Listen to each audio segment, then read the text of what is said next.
Graça e paz. Bom dia, boa tarde, boa noite ou boa madrugada. Aqui quem fala é Rafael Silva, pastor e também terapeuta. Nós vamos dar continuidade na aula deste módulo Dor e Superação.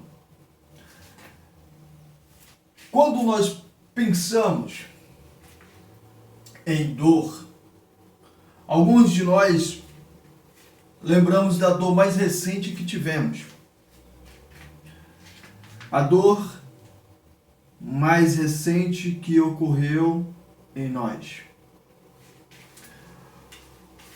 Quando nos deparamos diante da questão dependência química, codependência, nós vamos nos deparar diante de situações que ocorrem na vida do ser humano. Situações nas quais são, em alguns pontos, são destrutivos, em outros, são uma reconstrução para uma vida diferente. Já relatei anteriormente, principalmente na parte ao qual eu estava falando sobre álcool na aula passada, não a anterior, onde Noé, ele sentindo uma dor, a dor da perca, de perder várias pessoas, ele chegou a se embebedar. Ana, ela estava sentindo uma dor. Se você pegar a Bíblia e você ler o primeiro capítulo do livro de 1 Samuel, você vai se deparar diante de uma história brilhante de uma mulher incrível. Uma mulher que, diante da sua dor, ela tinha inúmeras opções, mas ela optou por uma opção. Ela já havia comentado com seu esposo, Eucano, um homem qual amava, respeitava e cuidava bem dela, como está escrito.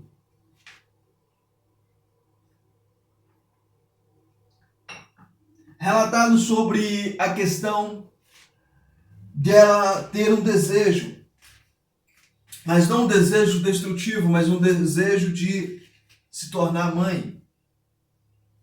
Para ela é muito importante ser mãe. Portanto, ela não podia, ela era estéril. Aquilo a machucava, aquilo a deixava triste, angustiada, por querer se tornar mãe, ter uma criança na qual pudesse chamar de filho ou filha, e essa criança pudesse lhe chamar de mãe e o seu esposo de pai. Chegar um determinado momento, quando a criança começar a engatilhar, a dar os primeiros passos, e a mãe está ali por perto. Quando a criança, durante a madrugada, começar a chorar, porque está com fome, ou está sentindo alguma dor, um incômodo, e a mãe está ali pronta para lhe ajudar. Ana estava sentindo essa dor. Uma dor que estava dentro dela. Ana poderia se embriagar. Ela poderia ter optado em se embriagar porque ela estava se sentindo angustiada. Aquela dor estava insuportável. Ana poderia ter feito outras coisas da época dela. Portanto, depois de conversar com seu marido, e vendo que a opção dele não saciava e também não supria o seu desejo, seu esposo disse a ela que não sou eu melhor do que 10 filhos. Como um homem, sendo o marido da mulher, poderá ser melhor do que filhos? Pois o desejo dela não era de ter um marido, pois ela já o tinha. O desejo dela era de ter um filho, ou vários filhos. Então, num certo dia, como já foi falado anteriormente, ela apresentou a Deus a sua angústia, a sua dor. Quando o profeta Eli, advertido, querendo dizer para ela, querendo não, disse a ela: por que estás embriagada? Não conhecendo a dor dela, pois muitas pessoas não conhecem a dor do outro, enquanto ele não permitir que essa pessoa tenha o conhecimento. Certo dia estava eu atendendo uma cliente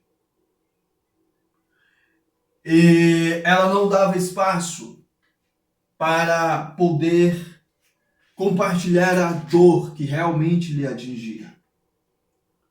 Ela fazia exceções, mas ela falava aleatoriamente de coisas que ela aprendeu ao longo do tempo como um mecanismo de defesa.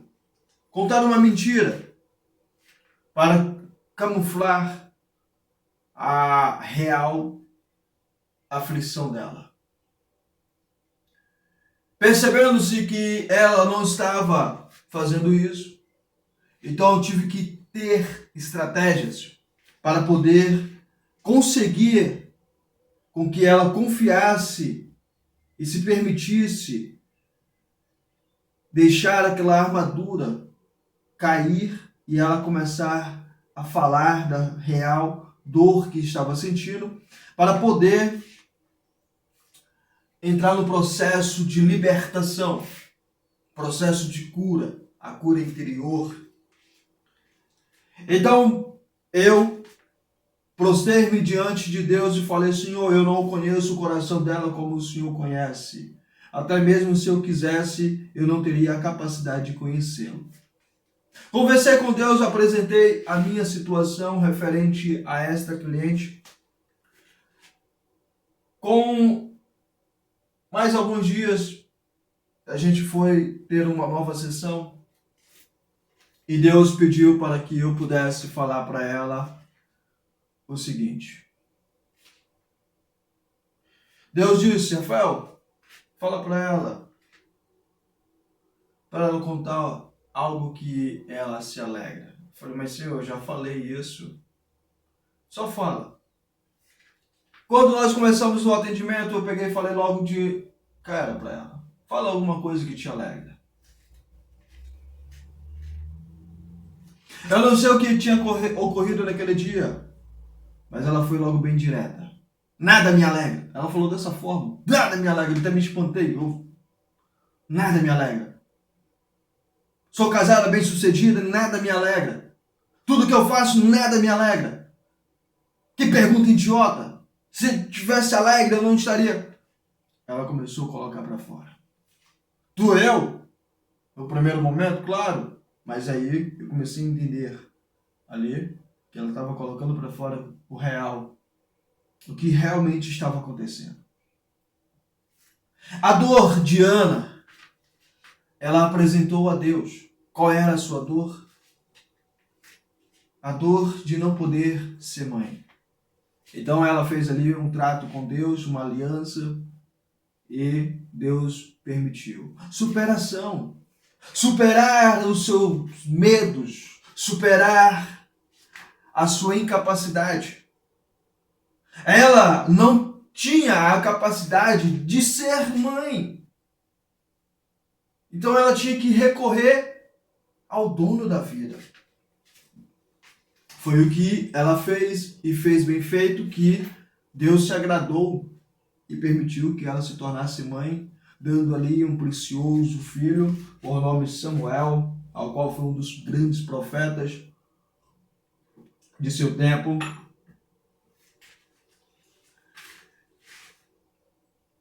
Quando nós falamos de dor, muitas das vezes nós nos deparamos apenas de dor física.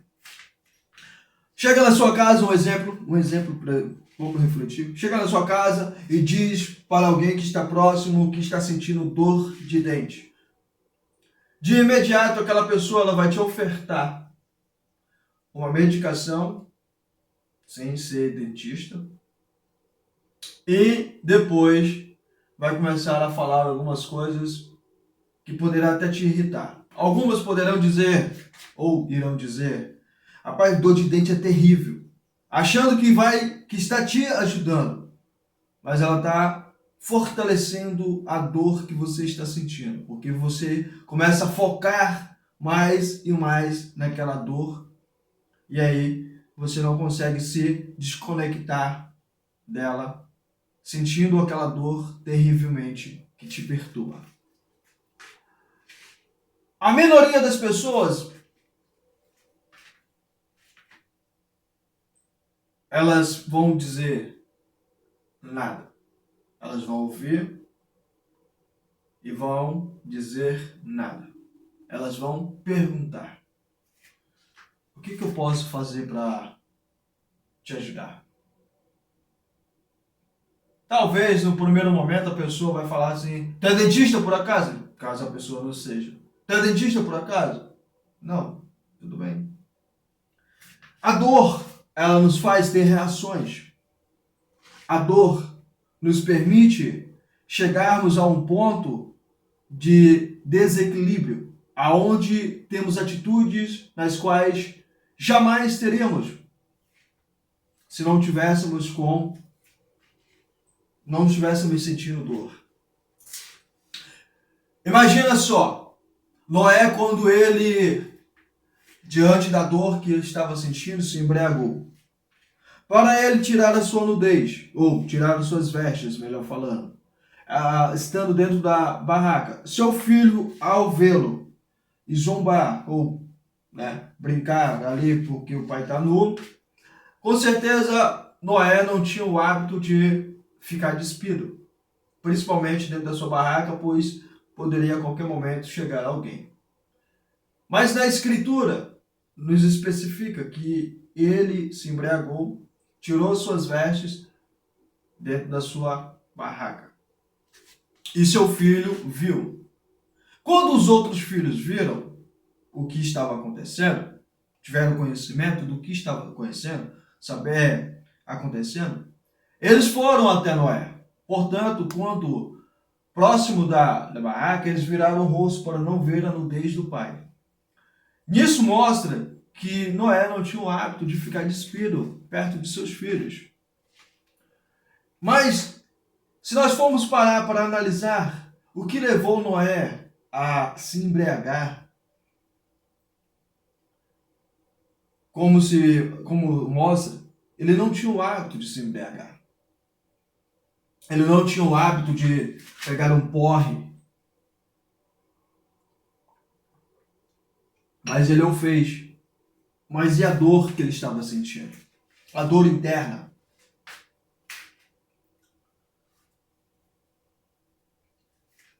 Ana passou por isso. Sentir dor. Outra pessoa também, ao qual nos mostra a Bíblia, que passou por um processo de dor, foi Ruth.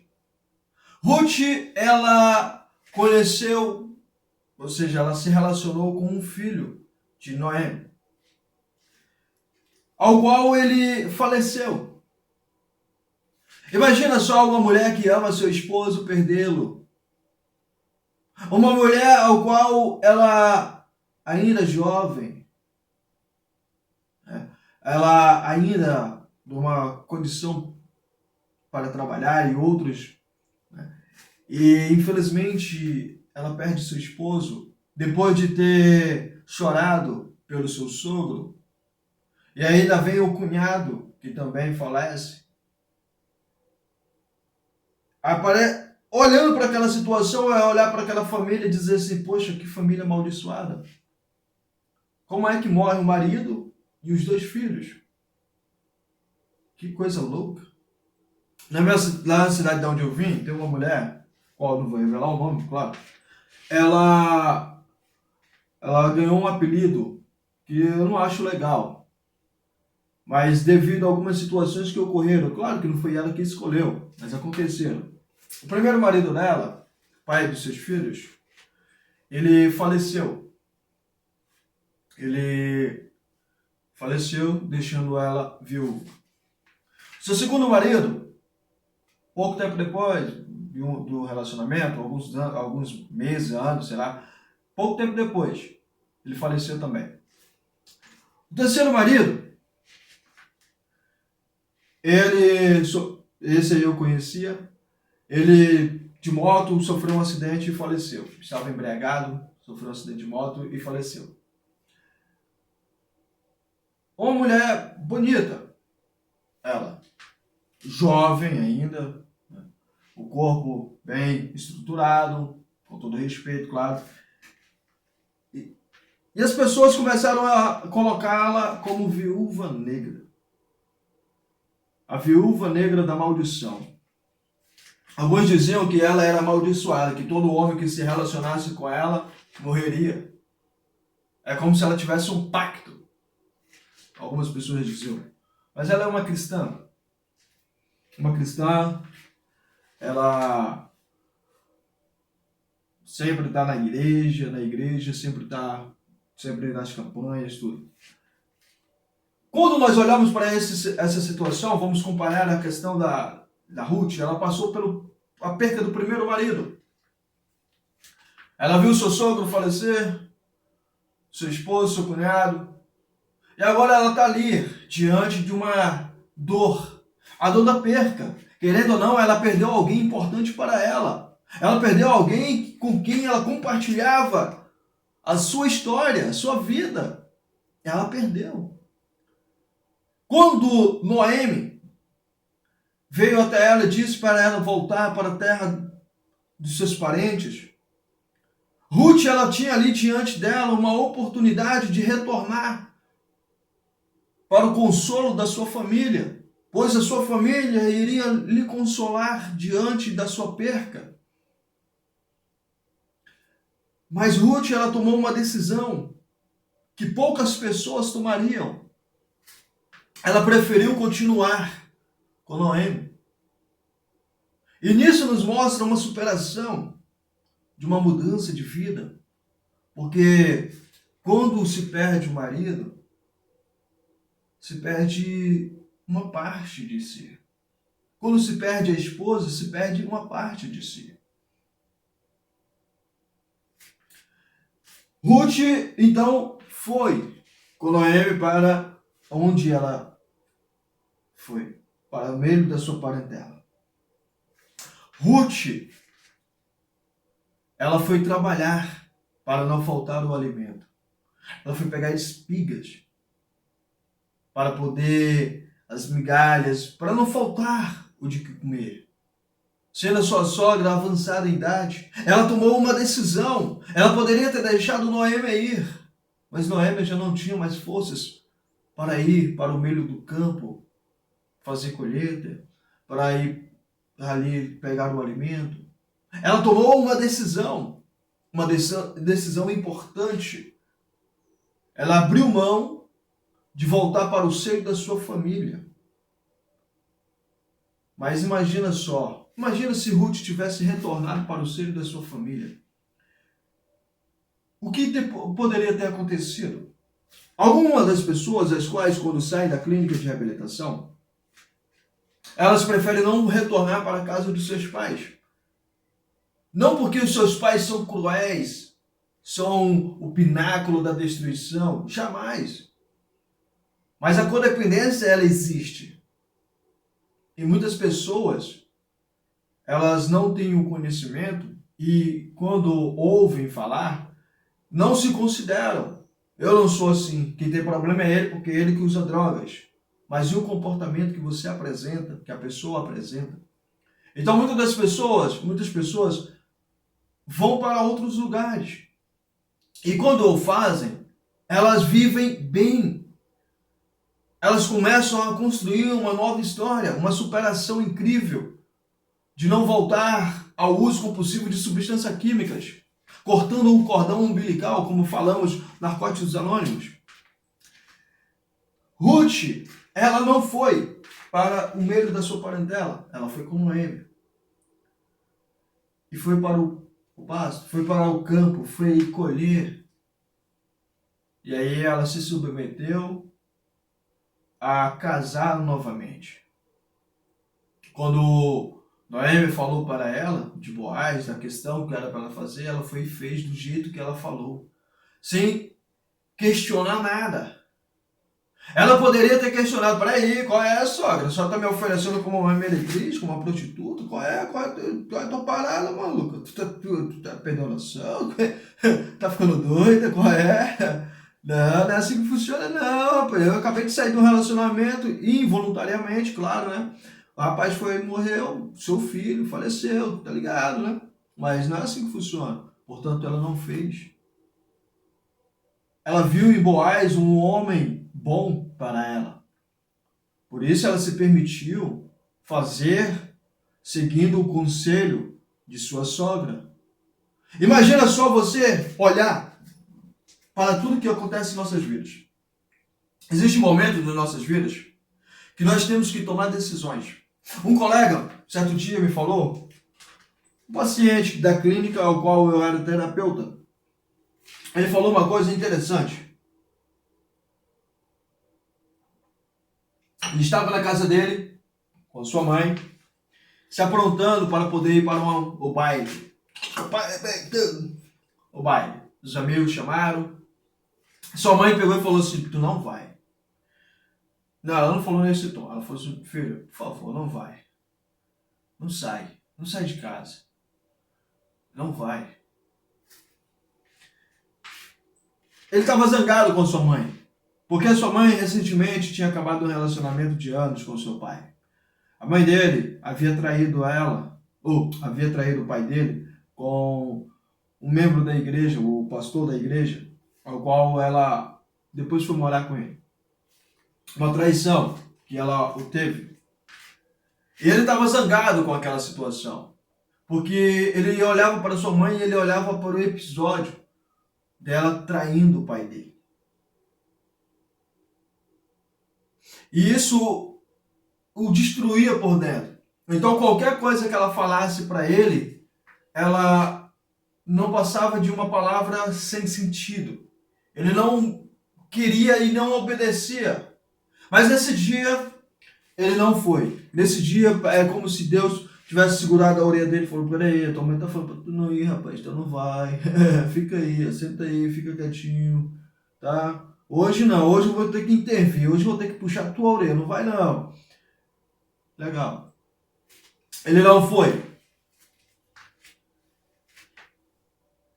Quando ocorreu lá a situação todinha lá no baile, os amigos dele, o amigo dele que ele andava sempre junto, o amigo dele que ele sempre estava com ele, parece que se meteu uma confusão, uma coisa assim.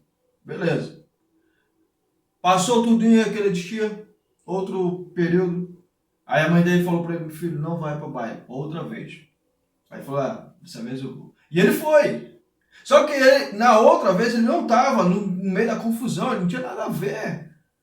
O cara é inocente, ele não tinha nada a ver. Então ele foi. Quando chegou lá, estava lá do lado desse amigo dele, os caras chegaram e pau. Matou o amigo dele do lado dele. Não matou ele. Intervenção primeiramente de Deus. Depois, parece que alguém lá puxou ele de uma vez lá. A bala que era para pegar nele, passou direto. Quando ele me falou isso, eu fiquei me lembrando de situações que ocorreram na minha vida, de livramentos. Às vezes nós olhamos para a questão dor e queremos agir somente pela dor, mas queremos agir sem nenhuma inteligência, sem nenhuma sabedoria. Imagina só, vamos voltar um pouco a Saraí. Na época era Saraí, não era Sara ainda.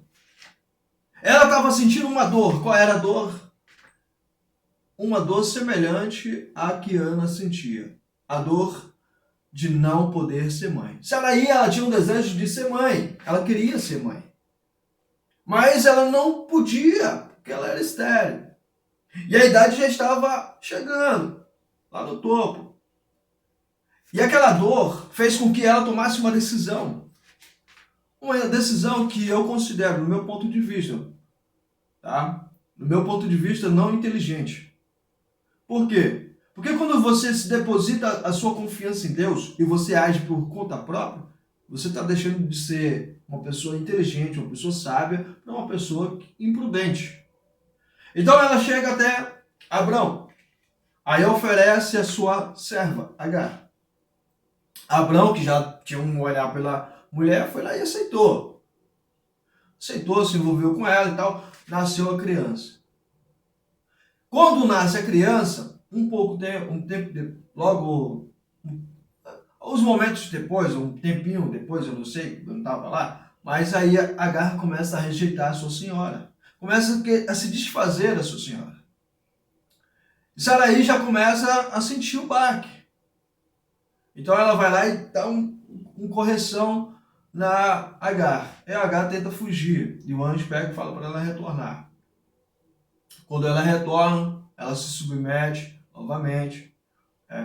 E aí começa a questão. Tempo depois, Deus muda o nome de Saraí para Sara. Ela é engravida, tem o seu filho, Isaac. Como Deus havia prometido, ele cumpriu o Isaac. Quando Isaac nasce, um tempo depois, Ismael, como qualquer uma outra criança, adolescente, faz uma coisa que muitos fazem. Eu já fiz e também já sofri, que é desdenhar, zoar, fazer uma brincadeira e às vezes até insana. Muitas das vezes insana. Então Sara, agora já Sara, ela pega e fala para Abraão mandar Agar embora e assim levar a criança com ela. Veja que na dor ela tomou uma decisão. Ela foi responsável por aquilo que ela fez. Exato. Portanto, no momento da dor, ela não pensou, ela não raciocinou sobre todas as possibilidades que existem. Ela simplesmente tomou uma decisão. E aquela decisão custou tanto para ela como para o seu esposo ter que retirar uma criança que não pediu para nascer. Uma criança que não pediu para existir. Tirando um irmão da convivência do outro. E isso é ruim. É muito ruim.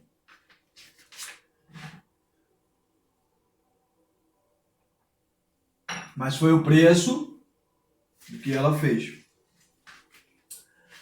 Quando Ana, já no futuro, provavelmente ela teve conhecimento sobre o que aconteceu com Sara, então ela falou, peraí, se Sara fez dessa forma, ficou desse jeito, eu vou ser inteligente, vou ser cabeça, eu vou fazer diferente, vou conversar diretamente com Deus.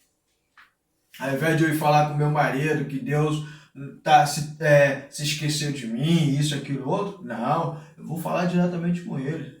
Senhor, faz favor aqui. Ei, ó, eu não posso ser mãe, mas eu quero, eu tenho esse desejo. Então vamos fazer o seguinte, vamos fazer um trato, tu e eu e tu? Vamos. O primeiro filho que nascer, primogênito, é teu. O primeiro que nascer é teu. Não vou interferir na educação dele, não vou interferir em nada. O senhor vai criar e educar do jeito que o senhor achar melhor. A única coisa que eu quero é que o senhor permita eu ter esse prazer de ser mãe. Só isso, não quero mais nada. Aí Deus, tá bom. Aí ela tem o primeiro filho. Passa-se um período lá, ela vai entrega ao profeta Eli. Para ser criado e educado dentro do cristianismo. Ou, melhor dizendo, dentro do conhecimento da existência de Deus. Ele se torna um grande profeta, com intimidade com Deus ainda. Entendeu? Sara também tem um filho. Isaac, o filho da promessa. Só que Deus precisou provar a Abraão. Veja bem, Deus precisou provar a Abraão. Porque lá no passado ele desconfiou, não acreditou, não deu o aspecto de credibilidade no que Deus iria fazer. Então o que Deus falou? Pega o seu filho, o Isaac. Leva ele e me oferece como local, como sacrifício. Faça isso. Imagina só, Abraão naquele exato momento com seu filho. A última vez que eu vou ver meu filho, acabando para poder vê-lo novo. É aquela dor por dentro, mesmo assim indo contra a sua vontade. Porque ele estava obedecendo uma força maior. Ele foi. Chegando lá, Deus, para, já me provaste que tu me amas acima de todos, que está pronto para ouvir a minha voz agora, de me obedecer. Está pronto para ser o pai de multidões.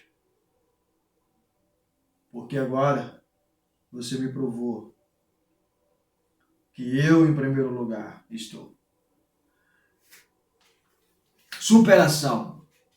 Quando nós olhamos para a questão dor e superação, esquecemos que a superação, ela começa a ocorrer quando começamos a fazer aquilo que não é de nosso agrado. Porque quando entramos no processo de dor, a primeira coisa que nós começamos a fazer é nos acostumar com aquilo que nos destrói, com aquilo que nos machuca. Nós começamos a nos habituar a ter um hábito com muita frequência. Eu me lembro que quando eu fumava pedra, quando eu usava o crack, todos os dias eu fazia algo que era com frequência. Eu acordava pela manhã e acendia um cigarro. Se eu tivesse uma pedra de crack, eu já fumava. Isso geralmente porque eu já tinha passado a noite todinha acordado. Eu ia trabalhar, quando ia trabalhar, eu já começava a pensar, matutando aqui na minha mente, como eu iria conseguir 10 reais. E quando eu conseguia, esquece o dia. Eu já não trabalhava mais. Aquilo estava me destruindo, estava me machucando, mas estava sendo um hábito. Um hábito. Então, quando eu entrei no processo de mudança, de superação, aí veio fazer aquilo que eu não estava habituado a fazer. Aquilo que não era do meu agrado. Porque para mim era mais fácil acender um cigarro, buscar mentir para uma, duas, três, várias pessoas, pedir dinheiro emprestado para nunca mais pagar. Era muito mais fácil. Furtar era mais fácil do que trabalhar na minha própria mente e dizer, não vou usar. Não vou usar. Não, eu não posso usar. Deixa eu começar a pensar em outra coisa. Vou pegar um livro, eu vou tentar ler menos uma página. Mas a letra está tudo se embaraçando. Não estou conseguindo enxergar. Não, esse livro não me serve. Eu tenho que pegar outro livro. Não, vou assistir. Não, mas eu não posso assistir porque se eu pegar um celular para me assistir, eu vou vender. Mas se eu pegar um notebook, eu vou vender. Na casa da minha mãe eu não posso entrar porque o meu padrasto não me quer lá dentro. E aí o que eu tenho que fazer? E aí começar a mudar. Quando chegava o dia de ir para a sessão com o psicólogo, não posso ir, não. Aí eu aproveitava o dia e falava, eu tô precisando, um dinheiro da minha passagem aí pedia para um, pedia para outro, aí conseguia um dinheirinho até a mais. Aí eu ia, para não dizer que eu não fui. Eu ia lá na sessão, quando terminava, eu já ia, descia lá perto da biqueira, já comprava a droga, já me internava dentro da casa de novo e aquela mesma rotina. Hábito. Quando fui para a clínica de reabilitação, mudar o hábito não foi fácil. A rotina. Porque lá tinha uma outra rotina, uma outra atividade a ser feita. Coisas diferentes, todos os dias, durante um ano. Um ano, todos os dias, rotina diferente.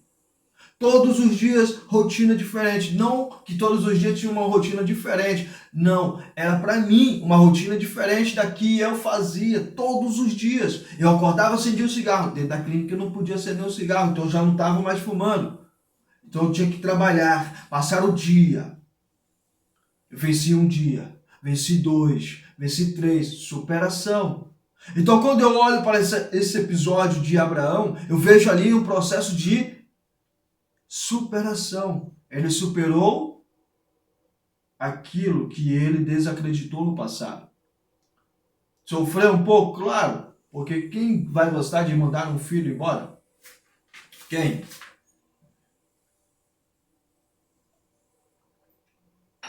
Maria é uma outra pessoa que também muito me cativa a pensá-la nela como uma grande mulher, não no aspecto religioso e com todo respeito às religiões que professam ela, como a Virgem Maria, que se prostram diante dela, com todo respeito aos senhores e senhoras que o fazem.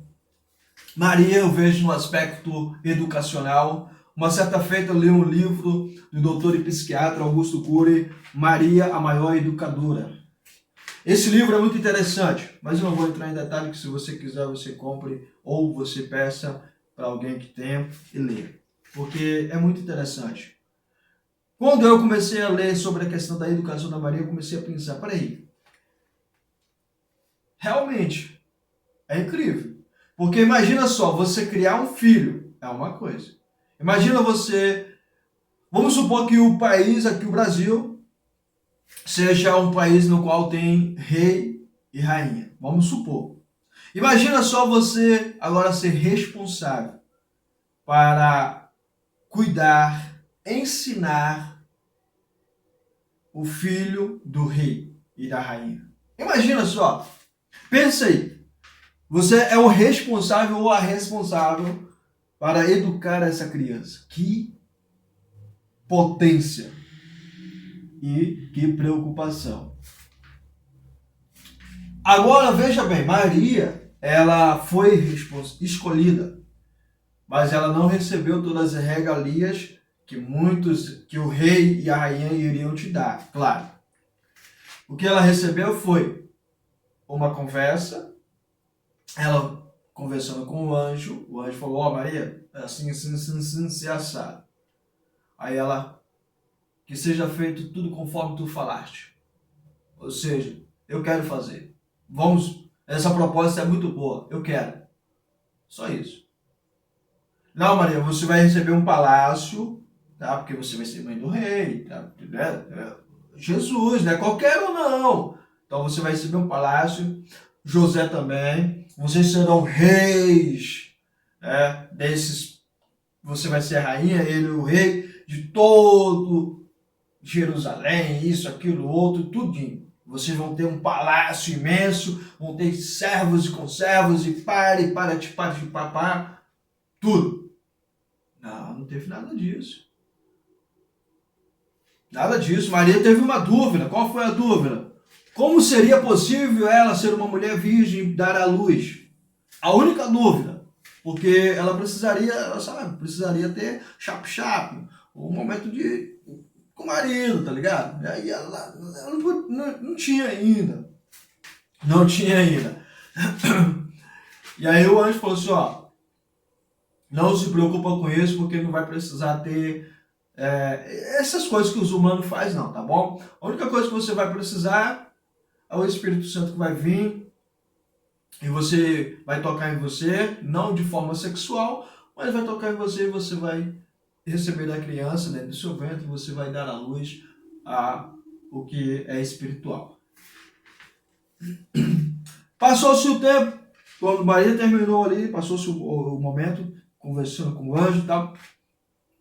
Ao invés de Maria ir lá conversar com José, né? Tipo, José, presta atenção, cara. Chegou um anjo aí, bonito, rapaz. Mas ele chegou aí e falou que uma história, entende? Presta atenção. Ele falou que eu vou engravidar, mas não é de você. E, calma, também não vou te trair, não é isso, tá? Não vou te trair. Deus vai providenciar. E aí você vai ser papai e eu vou ser mamãe. E ele vai ser todo-poderoso, vai vir para salvar a humanidade. Não, ela não fez isso. Ela foi lá para a casa da Isabel. Sabe por quê? Porque ela acreditou no que foi falado a ela. Acreditar. Quando eu acredito que eu sou capaz de mudar a minha história, eu não só tenho que acreditar, eu tenho que motivar a minha crença. Como assim, Rafael? Motivar a minha crença? Maria acreditou, agora ela precisava motivar. Como? Se desafiando a fazer aquilo que ela não estava habituada a fazer. Como assim? Ela não estava habituada a visitar a sua parente? Não, não é isso. É de, ao invés de ir ao seu noivo, falar com ele, ela foi e esperou Deus resolver com José. Então ela foi para lá. Quando ela se aproximou de Isabel, a criança dentro da barriga de Isabel foi preenchida pelo Espírito Santo. O pequeno João já foi dentro da barriga da mãe. Imagina lá dentro da barriga a mãe sentia a criança pulando, se movimentando, dando no soquinho e tudo. E ela, de glória. Maria ficou um tempo lá.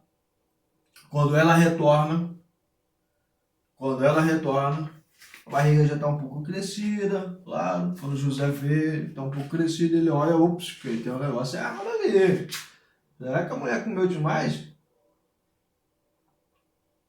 Ou ela tá me enganando? Será que ela tá me enganando?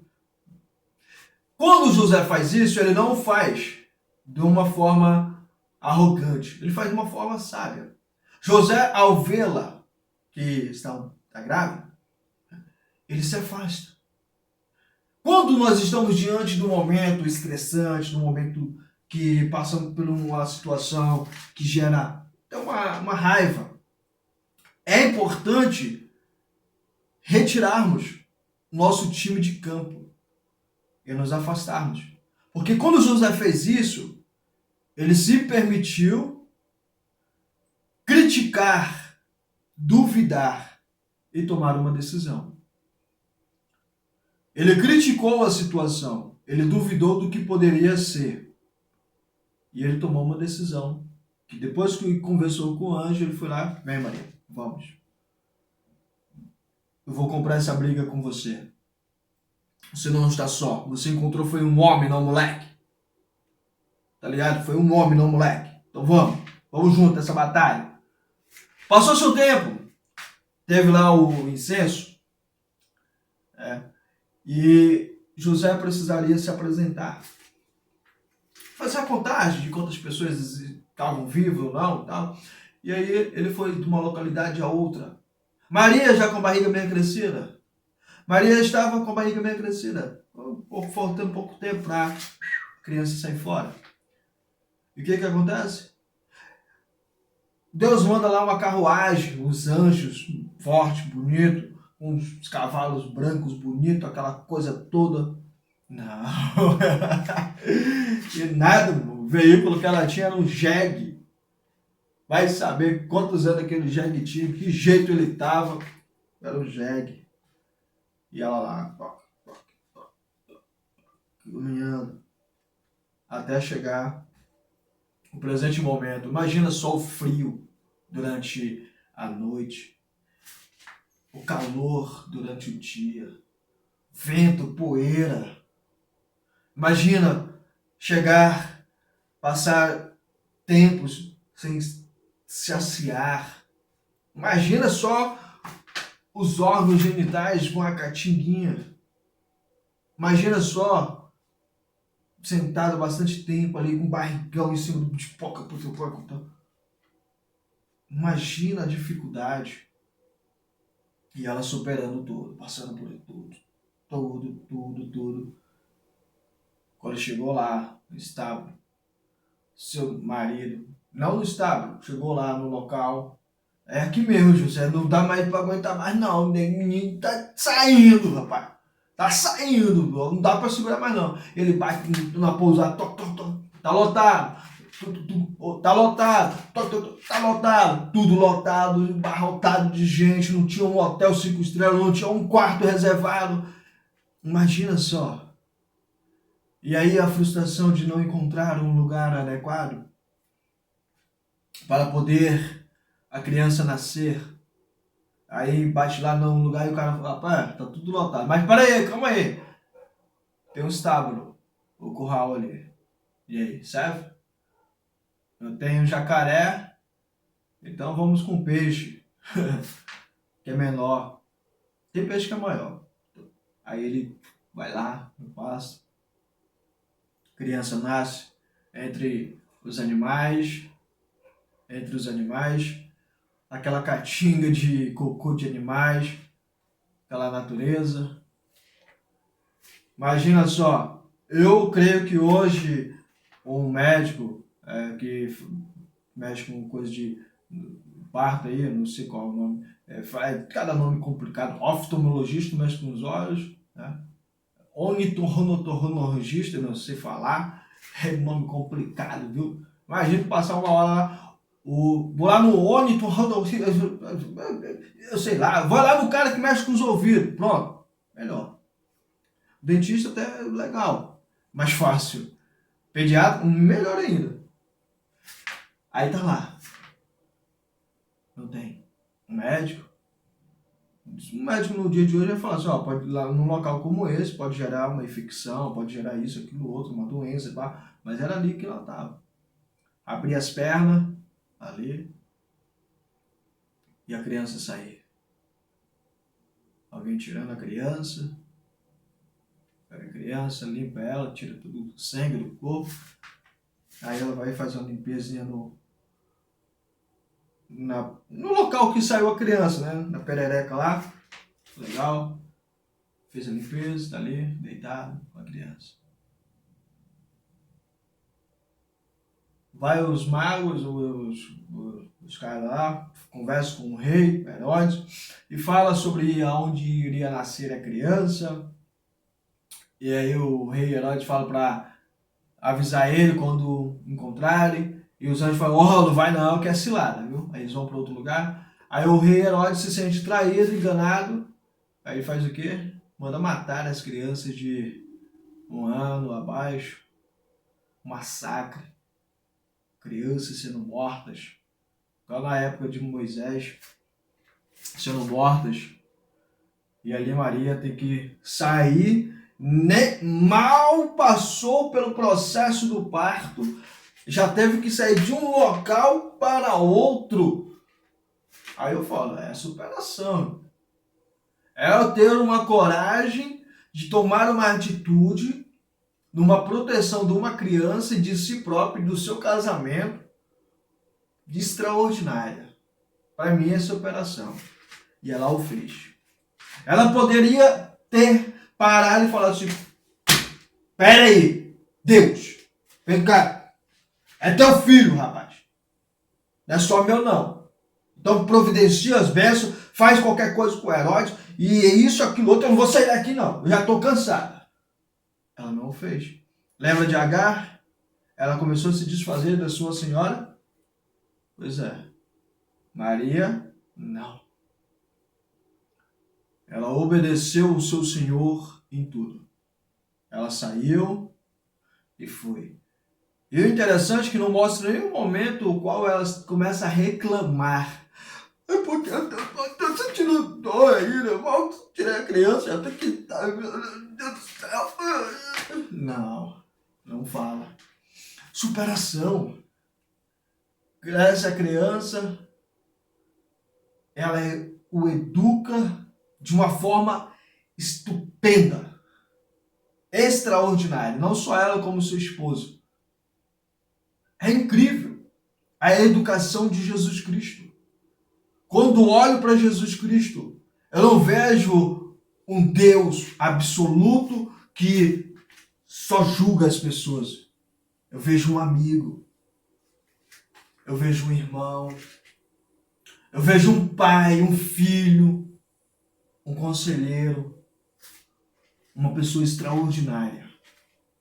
Uma pessoa cujo meu cérebro não possui a palavra para descrever a excelência da existência desse ser. Superação. Superar desafios. Quando eu optei a sair da clínica, depois de conversar com Deus e conversar com a minha esposa, pedir demissão para poder entrar nesse projeto de criar cursos, porque já tinha a empresa. A RH Espaço Terapêutico já existia, com esse intuito. Portanto, eu dei uma relaxada, digamos assim, porque eu pensei assim, não, vou buscar primeiro o recurso financeiro para isso, aquilo, outro. Quando eu assumi essa responsabilidade, é um desafio. Deus não falou assim, pega 200 clientes aí, começa... Não. 6 meses depois eu vendi um curso de R$ 20, depois de a empresa estar existindo. 6 meses depois eu vendi um curso de R$ 20, não pagou nem o café de quem preparou para mim o CNPJ, toda a estrutura, todo o material que uso, entendeu? E passo a passo estamos lá, chegando aonde queremos. Hoje nós estamos aí com alguns cursos e essa é a primeira formação que estamos fazendo. Formação terapeuta cristão de dependentes químicos e codependentes. E junto com algumas aulas que aqui foram deste curso, que você vai ver eu falando sobre o curso de teologia também, que já é incluso. Em alguns aspectos, algumas aulas vão servir para o curso de teologia também. Quando eu olho para tudo isso, eu falo, poxa, que superação. Das drogas a ajudar outras pessoas a saírem das drogas. Quando eu olho para Maria, eu vejo um exemplo, algo precioso. Uma mulher que aceitou um desafio, o desafio de ser mãe. Na época dela, a mulher que fosse encontrada em ato de adultério, ela era apedrejada até a morte. Até a morte. O risco que ela correu. O risco cujo não foi descartado. Portanto, o homem cujo ela tinha como um noivo não era um qualquer, era alguém de caráter. Alguém cujo a essência da sua existência tinha princípios. E princípios aos quais fizeram com que ele se afastasse no momento exato para não tomar uma decisão ao qual poderia custar a vida de alguém. Superação. Quando você olha para todos esses pontos, você para, pensa, analisa e observa todos os detalhes de um dependente químico. Todos os detalhes de um codependente. Todo codependente tem uma dor interna. Todo dependente químico tem uma dor interna. Alguns vão dizer que não tem essa dor, que só começou a usar droga porque foi na vibe e tal, não sei o que. Ninguém, a não ser as pessoas que são obrigadas, são sequestradas, são tratadas como animais, são aplicadas injeções nas suas veias para poder se tornarem viciadas, são colocadas armas na sua cabeça para se tornarem viciadas, muitas mulheres, homens para se prostituírem, um monte de coisas diversas. Fora isso, todas as pessoas que já atendi, digo isso e digo com a consciência limpa. Ver uma pessoa usando substância química, uma dor ela tem. Só precisa saber qual dor é. Quando tu ouvir a pessoa dizer, eu comecei a usar droga porque... meu pai foi gente boa, minha mãe foi gente boa. Nem sempre é os pais. Nem sempre é uma revolta contra os pais, nem sempre é a dor contra os pais, não. Às vezes é algo profundo que a pessoa não consegue identificar e ela, por muitos anos ou muitos meses, períodos, ela vai dizendo a si mesma que não, eu comecei a usar porque era gostoso. Quando me perguntavam, Rafael, por que tu fuma? Cara, porque é bacana, mano. Porque meu pai fuma, eu aprendi a fumar, bacana, poxa. Puxar a fumaça aqui é bacana. Rafael, por que tu bebe? Porque é gostoso. Sabe quando tu pega ali aquela bebida quente, aquela bebida forte e bum, aquela bum,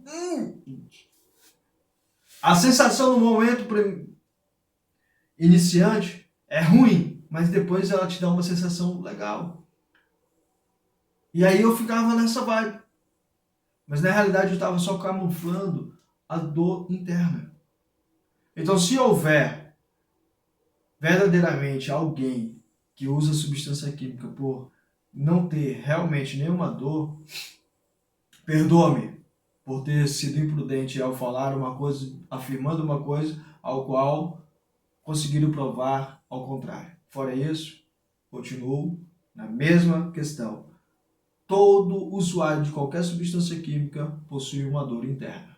Basta saber qual ele armazenou dentro da caixa preta. Que Deus abençoe sua vida, sua história e sua família. Obrigado por existir, ser essa pessoa maravilhosa. Aqui nós finalizamos esse módulo Dor e Superação. Nós vamos entrar no próximo módulo, que é aconselhamento para casais.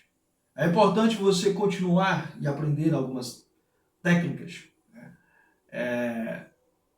aprender algumas ferramentas para poder ajudar, porque muitos casais, infelizmente, são usuários de substância química, às vezes é o marido, às vezes é a esposa, às vezes o filho, e os pais não sabem como lidar. Então, esse momento também é crucial. Que Deus abençoe. Obrigado por existir, ser essa pessoa maravilhosa. Até a próxima. Tchau, tchau.